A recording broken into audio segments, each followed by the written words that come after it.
श्री गुरुवे नमः। श्राद्धा सरसविहारिणे नमः। श्री शुक श्याम चरणदासो जयति। श्री सरस निकुंज पीठाधीश्वर आचार्य श्री श्री अलबेली माधुरी शरण जी महाराज जी के श्री चरण कमलों में दंडवत प्रणाम। जय जय श्री राधे श्याम। जय जय श्री राधे। प्रस्तुत है डॉक्टर अवध बिहारी लाल कपूर द्वारा रचित ग्रंथ ब्रज के भक्त से श्री कामिनी कुमार घोष जी का चरित्र। श्री कामिनी कुमार घोष, वृंदावन। श्री कामिनी कुमार घोष की आयु 100 वर्ष से भी अधिक थी जब लेखक ने वृंदावन में श्री गोपेश्वर महादेव के निकट उनके निवास स्थान पर उनके दर्शन किए। वे मकान की दूसरी मंजिल पर बरामदे में दीवार के सहारे पद्मासन से बैठे थे। उनके नेत्र अर्ध मुद्रित थे और भीगे भीगे से। हाथ में माला झोली थी, ओष्ठ ईषत हिल रहे थे, पर वे बाह्य ज्ञान शून्य से लग रहे थे। उनकी पुत्री श्रीमती ब्रजरंगिनी राय के कई बार उच्च स्वर से राधे श्याम पुकारने पर उन्होंने नेत्र खोले। दंडवत प्रणाम आदि के पश्चात उनसे कुछ बातें हुई, पर वे कुछ पूछने पर केवल 1-2 शब्दों में उत्तर देते और चुप हो जाते। ऐसा लगता कि अंतर्जगत की कोई अनुभूति उन्हें बार बार अपनी ओर खींच रही है। उन्हें प्रश्नों का उत्तर देने के लिए प्रयत्न करना पड़ रहा है। कभी कभी वे कुछ कहना चाहते पर कहते कहते रुक जाते। वाक्य अधूरा का अधूरा रह जाता। उनका मौन ही उसे पूरा करता जान पड़ता। पर उनके भाव से लगता कि जैसे उन्हें वाक्य को अधूरा छोड़ देने का भी पता नहीं है। पूछने पर ज्ञात हुआ कि उस समय ये उनकी साधारण और सहज स्थिति थी कि वे श्री कृष्ण लीला चिंतन में सदा डूबे रहते। साधारण साधक को जिस प्रकार मन और इंद्रियों को संसार के विषयों से खींचकर श्री कृष्ण रूप गुण लीला आदि में लगाने के लिए प्रयत्न करना पड़ता है, उसी प्रकार उन्हें मन और इंद्रियों को श्री कृष्ण रूप गुण लीला आदि से खींचकर बहिर्जगत में लाने के लिए प्रयत्न करना पड़ता। उनकी सिद्ध अवस्था में इस चरम स्थिति के मूल में था उनका सदाचार और कतिपय सिद्ध महात्माओं का संग, जो उन्हें भगवत कृपा से उनके जीवन के प्रारंभ से अंत तक मिलता रहा। उनके पिता श्री गोविंद मोहन घोष स्वयं परम भक्त थे। वे नौला ग्राम जिला मैम सिंह के रहने वाले थे, पर उनके भक्तिभाव के कारण दूर दूर के लोग उन्हें जानते थे और उनके प्रति विशेष श्रद्धा रखते थे। श्री राधा गिरधारी की उनके घर में सेवा थी। साधु वैष्णवों का समागम और कथा वार्ताओं का दौरा भी उनके यहाँ चलता रहता था। श्री कामिनी कुमार पर इन सब बातों का प्रभाव पड़ना अनिवार्य था। उनके हृदय की उर्वर भूमि पर भक्ति का बीजारोपण हुआ उनके घर में ही। प्राथमिक शिक्षा घर पर प्राप्त कर जब वे कलकत्ते गए बीए और कानून की परीक्षाएं करने, तो उन्हें साधु महात्माओं के संग का विशेष अवसर मिला। वे उतना ही समय पढ़ने में लगाते जितना उन परीक्षाओं को पास करने के लिए आवश्यक होता। बाकी समय साधु संतों के सत्संग में व्यतीत करते। अपने भक्तिभाव की रक्षा के उद्देश्य से सहपाठियों और अन्य लोगों से संबंध कम से कम रखते। अपना भोजन भी आप बनाते, जिससे दूसरे लोगों के संपर्क में न आना पड़े। बीए और लॉ की परीक्षाएं पास करने के पश्चात माता पिता ने उनका विवाह कर देना चाहा। वे विवाह नहीं करना चाहते थे। माता पिता की इच्छा के विरुद्ध कोई काम करना भी उनके स्वभाव के अनुकूल नहीं था। वे बड़े धर्म संकट में पड़ गए। उनके बड़े भाई के ससुर श्री हरि सुंदर भुंजा एक सिद्ध महात्मा थे। वे सदा भावाविष्ट रहते। राधा रानी के चरणों की विस्मृति कभी नहीं होने देते। उनका कामिनी बाबू गुरु के समान आदर करते। भजन साधन के संबंध में कोई कठिनाई होती तो वे उन्हीं से परामर्श लेते। जो वे कहते उसे स्वीकार करने को बाध्य होते। विवाह के संबंध में भी उन्होंने उनसे परामर्श किया। उन्होंने उन्हें विवाह कर देने की सलाह दी और कहा, देखो, विवाह करने या न करने से भक्ति का कोई संबंध नहीं। साधक विवाहित हो या अविवाहित, वो सदा राधा रानी की दासी होने का अभिमान रखे। वो समझे कि उसका संसार राधा रानी का ही संसार है। जो भी कार्य करे उसे राधा रानी का कार्य समझकर करे। ऐसा कोई भी कार्य न करे जिसमें उनका भावानुस्मरण या अनुमोदन ना हो। राधा रानी की कृपा लाभ करने का ये सबसे सहज उपाय है। भुंजा जी ने कामिनी बाबू का भक्तिभाव देख उन्हें एक ऐसी नौकरी दिला देना चाहा जो उनके साधन भजन के सर्वथा अनुकूल हो और जिससे उनके भक्तिभाव की पुष्टि होती रहे। वे उन्हें तराश के जमींदार राजर्षि बनमाली राय बहादुर के पास ले गए। बनमाली राय भुंजा महाशय को अपना शिक्षा गुरु मानते थे। उनकी सिफारिश पर उन्होंने कामिनी बाबू को अपने बच्चों के शिक्षक के रूप में नियुक्ति कर दी। इसके पश्चात शीघ्र ही उनकी प्रतिभा और भक्तिपरायणता से प्रभावित हो उन्होंने उनकी पदोन्नति पहले अपने प्राइवेट सेक्रेटरी और फिर अपनी रियासत के मैनेजर के रूप में कर दी। इसी बीच कामिनी बाबू का विवाह हुआ और वे आदर्श गृहस्थ भक्त के रूप में राधा रानी के संसार से संसारी होकर जीवन यापन करने लगे। तराश की राजधानी बनवारी नगर में जिस परिवेश में वे रहते थे उसका प्रत्येक अंश उनके इस भाव की पुष्टि करता जान पड़ता था। राजर्षि बनमाली राय परम भक्त थे। वे अपने कुल देवता विनोद विनोदिनी श्री कृष्ण और श्री राधा की स्नान, श्रृंगार, भोग और आरती आदि की सेवा स्वयं करते, उन्हें भांति भांति से लाड़ लड़ाते। उन्हें लेकर उनके यहाँ कोई ना कोई उत्सव नित्य होता रहता। कथा कीर्तन और साधु संग भी विनोद विनोदिनी की सेवा के अंग के रूप में होते रहते। कामिनी बाबू का मुख्य कार्य था कि वो इन सब कार्यों में उनकी सहायता करना, और वे नौकर बनमाली राय के नहीं, विनोद विनोदिनी के थे। कुछ दिनों बाद राजर्षि बनमाली राय विनोद विनोदिनी को लेकर ब्रज में रहने लगे। उन्होंने वृंदावन और राधा कुंड में 2 विशाल भवनों का निर्माण कराया, जो तराश मंदिर और राजबाड़ी नाम से विख्यात हुआ। वे कभी विनोद विनोदिनी के साथ वृंदावन में रहते और कभी राधा कुंड में। बनमाली राय के साथ कामिनी बाबू का भी ब्रजवास होने लगा। भक्ति के प्रचार और साधु वैष्णवों की सेवा के उद्देश्य से श्री बनमाली राय ने वृंदावन में कई महत्वपूर्ण कार्य किए, जो कामिनी बाबू के अथक परिश्रम और उन कार्यों में उनकी विशेष रुचि के कारण ही संपन्न हो सके। एक छापा खाना खोलकर 4 लाख रुपए की लागत से अष्ट टीका सहित श्रीमद् भागवत और अन्य भक्ति ग्रंथों का मुद्रण कराया, जिनका नितांत अभाव हो चला था। औषधालय चलाकर भजनानंदी साधु वैष्णवों और ब्रजवासियों की चिकित्सा की व्यवस्था की। भक्ति विद्यालय की स्थापना कर छात्रों के लिए छात्रवृत्ति की और उन्हें शास्त्र पढ़ाने की व्यवस्था की। भक्त श्रेष्ठ श्री बनमाली राय के सर्वश्रेष्ठ कर्मचारी होने के कारण कामिनी बाबू को वृंदावन में विविध प्रकार से साधु वैष्णवों की सेवा करने का अवसर तो मिला ही, उनके भजन साधन में विशेष प्रगति भी हुई।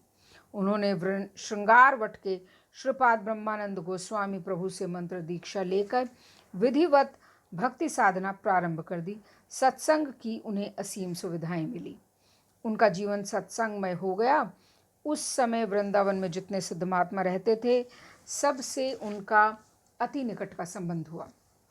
उनका मुख्य काम ही था उनसे संपर्क स्थापित कर राजर्षि को उनका संग उपलब्ध कराना।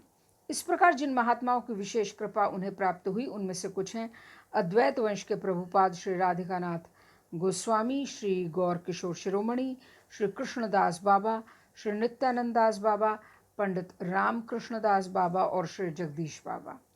बंगाल से भी श्री राधा रमण चरणदास, श्री विजय कृष्ण गोस्वामी और प्रभुपाद प्राण गोपाल गोस्वामी आदि वृंदावन आया करते।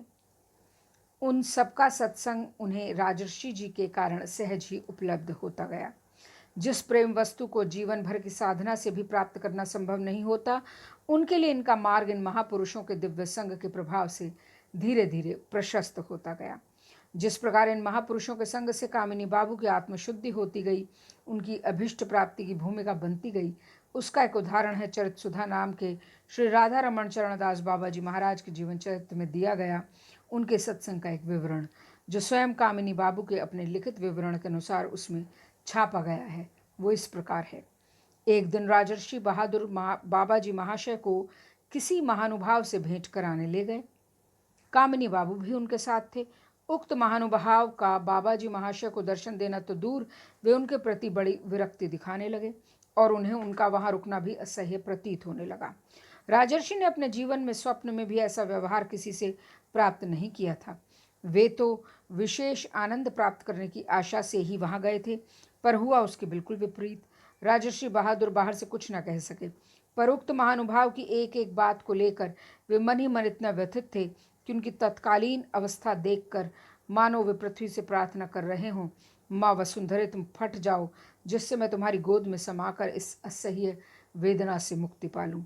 बाबा जी महाशय ने उक्त महानुभाव के उस व्यवहार का परोक्ष भाव से अनुभव कर उन्हीं की शांति के लिए उन्हें प्रणाम कर अन्यत्र प्रस्थान किया।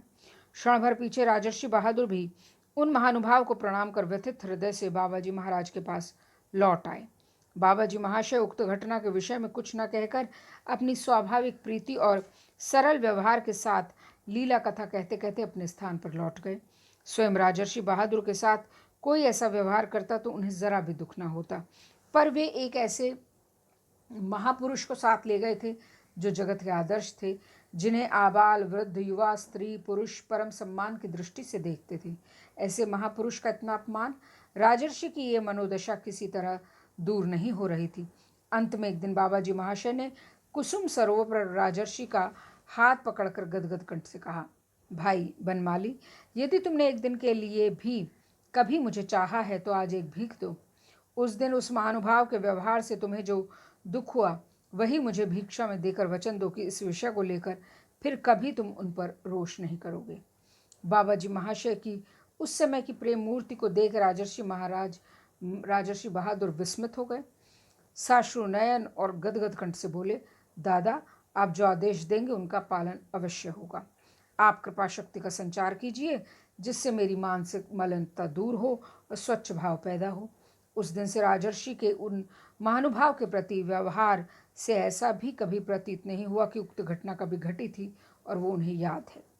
महात्मा राजर्षि बहादुर के मन से तो ये कालिमा धुल गई, पर कामिनी बाबू को रह रहकर बेचैन करती रही। ये बात अंतर्यामी बाबाजी महाशय ने जान ली। एक दिन किसी कार्य से उन्हें 2-1 दिन को कहीं जाना था, पर जब वे बाबा महाशय से विदा लेने गए तो वे बड़े प्यार से बोले, भाई कामिनी, हम लोग एकदम पराधीन हैं। किसी के प्रति दृष्टि दोष रखने के लिए हमारे पास अवकाश कहाँ। जीव नित्य कृष्णदास है। नाना प्रकार के झंझटों में पड़कर वो इस बात को भूल जाता है और माया की श्रृंखला में बंध कर अभिमान करने लगता है, मैं धनी हूँ, मानी हूँ, कुलीन हूँ, विद्वान अथवा भक्त हूँ। यदि कोई रागानुग साधक हमारा आदर ना करे अथवा हमारे साथ तीखा व्यवहार करे तो भी हमें ये मानना चाहिए कि वे सदा हमारे हितकारी हैं। कुछ उपाधियां आ जाने से हमारे साथ ऐसा व्यवहार कर रहे हैं। परस्पर उपाधि रहित होने से क्या फिर प्रेम से मिलने में कोई बाधा हो सकती है? बाबाजी महाशय की बात सुन कामिनी बाबू के हृदय में उक्त महानुभाव के व्यवहार को लेकर जो सूक्ष्म रूप से छिपी हुई कालिमा थी वो दूर हो गई। एक दिन कामिनी बाबू बाबाजी महाशय के साथ महाप्रसाद पाने बैठे। उस दिन ठाकुर जी को मूंग की दाल का भोग लगा था। कामिनी बाबू ने गोविंद दादा से कहा, इस वक्त खटाई डालकर मटर की दाल बनाई जाती तो अच्छा था। ये सुन बाबाजी महाशय अपने स्वाभाविक रस परिपूर्ण सख्य भाव से मृदु हास्य सहित बोले, भाई कामिनी, आज तुमने महान अपराध किया। कामिनी बाबू ने चौंक कर पूछा, जी क्या अपराध किया? बाबाजी महाशय बोले, देखो, कृपा कर जो भी आए उनका स्वागत सत्कार करना हमारा कर्तव्य है। ऐसा ना कर उनके आगे दूसरों की प्रशंसा करने का मतलब क्या उनका अनादर करना नहीं है? इसलिए आज तुमने मूंग की दाल के प्रति अपराध किया है। बात सामान्य थी और प्रयास के साथ कही गई थी, पर थी बड़ी शिक्षापूर्ण। वास्तव में जब तक जो मिल जाए उससे संतोष ना हो तब तक शांति कहाँ। स्वयं राजर्षि जी के संग से कामिनी बाबू को बहुत लाभ हुआ। राजर्षि सचमुच राजर्षि थे। राजा होते हुए भी उन्हें विषय संपत्ति से आसक्ति, स्त्री पुत्र आदि से मोह और मान सम्मान आदि से किसी प्रकार का लगाव छूकर भी नहीं गया था। संसार के जितने भी रिश्ते नाते थे वे प्रभु से ही मानते थे। ये इस बात से स्पष्ट है कि यदि उन्हें कोई सांसारिक संबंध से पिताजी, चाचा जी, भाई जी आदि कहकर पुकारता तो वे उत्तर ना देते। उन्हें हरे कृष्ण कहकर संबोधन करना होता था। राजर्षि जी का ये भाव पूर्ण रूप से कामिनी बाबू में भी संक्रमित हुआ। वे घर में हो या दफ्तर में उन्हें हर किसी को राधेश्याम कहकर पुकारना होता। राजर्षि का बाह्य अनुकरण मात्र न था। जब से वे वृंदावन आए उनका सारा जीवन राधेश्याममय हो गया। संसार के प्रति वे उदासीन रहने लगे थे और राधेश्याम के प्रति आसक्त और उत्कंठित। अब प्रौढ़ावस्था में उनका भजनावेश इतना बढ़ गया था कि उनके लिए मैनेजरी का काम संभालना मुश्किल हो गया था। वैसे तो मैनेजर के रूप में भी उनका अधिकांश समय विनोद विनोदनी और साधु वैष्णवों की सेवा और सत्संग में ही व्यतीत होता था, पर उन्हें अब राधा कृष्ण की अष्टकालीन लीला के चिंतन का चस्का लग गया था। उसके लिए चाहिए था एकांत और चाहिए था मैनेजरी के कार्य से मुक्ति। अतः उन्होंने मैनेजरी से इस्तीफा दे दिया। राजर्षि जी ने 30 रुपये महीने की पेंशन बांध दी, जो उनके अपने निर्वाह के लिए पर्याप्त थी, पर उनके समस्त परिवार के लिए नहीं। उनके 3 पुत्र थे, श्री गौरपद घोष, श्री निताईपद घोष, श्री सीतानाथ घोष, जिनकी शिक्षा की व्यवस्था होनी थी। पर कामिनी बाबू तो अपना सारा भार प्रभु पर छोड़कर निश्चिंत हो चुके थे। भक्तों का योगक्षेम वहन करने वाले प्रभु को इसकी व्यवस्था करने में देर न लगी। उन्होंने प्राण गोपाल प्रभु को प्रेरणा दे उनके कुछ शिष्यों द्वारा इसकी समुचित व्यवस्था करवा दी। एक ने श्री गौरपद को कलकत्ते में डॉक्टरी पढ़ाने का भार अपने ऊपर ले लिया, दूसरे ने श्री निताई पद को बनारस हिंदू विश्वविद्यालय में इंजीनियरिंग पढ़ाने का। निताई पद इंजीनियर बनकर पिता की आर्थिक सहायता करने लगे। गौरपद डॉक्टरी पास कर वृंदावन में ही प्रैक्टिस करने लगे। सीतानाथ जी ने भी फोटोग्राफी सीख कर वृंदावन में काम शुरू कर दिया। कामिनी बाबू को कीर्तन से बड़ा प्रेम था। उन्हें कीर्तन की पूरी अभिज्ञता भी थी। देश के बड़े बड़े कीर्तनिया उन्हें कीर्तन सुनाकर सुखी करते और स्वयं सुखी होते। उन्होंने अपने ज्येष्ठ पुत्र श्री गौरपद को प्रसिद्ध कीर्तनिया पंडित श्री अद्वैत दास बाबा जी से कीर्तन की शिक्षा दिलवाई। गौरपद ने शीघ्र एक अच्छे कीर्तनिया के रूप में ख्याति प्राप्त कर ली। वे अक्सर पंडित रामकृष्ण दास बाबा और श्री माधव दास बाबा आदि महात्माओं के स्थान पर विशेष अवसरों पर पिताजी के सानिध्य में कीर्तन करते करते भाव विभोर हो रोते रोते उनके चरणों में गिर पड़ते। पिता भाव विभोर हो रोते रोते उन्हें हृदय से लगा लेते। पिता पुत्र को भाव मुद्रा में एकत्र जड़ित देख सारा वातावरण भावमय हो उठता। कामिनी बाबू ने अपने उद्योग से एक संकीर्तन विद्यालय की भी स्थापना की, जिसके प्रधान शिक्षक थे स्वयं डॉक्टर गौरपद। उसमें बहुत से छात्रों को छात्रवृत्ति देकर संकीर्तन विद्या सिखाई। खेद की बात है कि आजकल वृंदावन में संकीर्तन लुप्त हो गया है। जितना भी देखने में आ रहा है वो कामिनी बाबू के संकीर्तन विद्यालय की ही देन है। कामिनी बाबू का पांडित्य भी साधारण न था। उन्हें संपूर्ण भागवत और चैतन्य चरितामृत कंठ थे। बड़े बड़े पंडित यहाँ तक कि प्राण गोपाल प्रभु तक अपनी शंकाओं के समाधान के उद्देश्य से उनके पास आया करते। इष्ट गोष्ठी के लिए महात्माओं का जमघट भी उनके स्थान पर बना रहता।